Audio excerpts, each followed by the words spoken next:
James Wallner could have just suffered in silence. I can get this hand up and hold it. But instead he invited ABC cameras in to document his dying days. There isn't any other magic out there that's going to cure me. It doesn't exist. James Wallner was just 53 when he was diagnosed with mesothelioma after growing up in a house tainted with Mr Fluffy asbestos.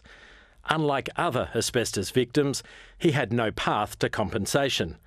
And 2 months ago, he stepped up a campaign for all those who'll suffer as a result of the botched insulation scheme. Compensation to me seems important for people who follow me, and it's unlikely that it will be finalised soon enough for me. These are the things I need, that's all. Now, with James critically ill, the federal and ACT governments have announced they'll go halves on a $16 million fund to support past and future victims. His brother, Bruce Wallner, broke the news.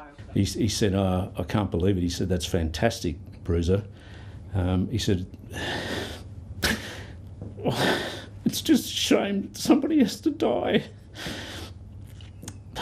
Without James, this simply wouldn't have happened, and what a legacy for him. The scheme's been fast-tracked to give James Wallner comfort in his final days. It's only a good news story if he knows about it before he dies. And he does. And he does, and so it is good news. Senator Zed Seselja says it's justice after past government failures to heed warnings over Mr Fluffy. This was one of the things that the government got wrong at the time for various reasons, and so I've always believed that we should step up and take responsibility, and this is one of the ways we can do that.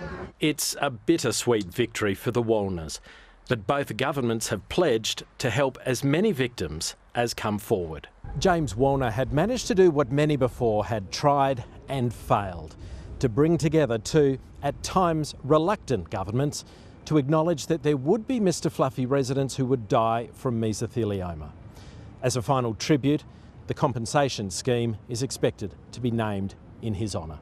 Craig Allen, ABC News, Canberra.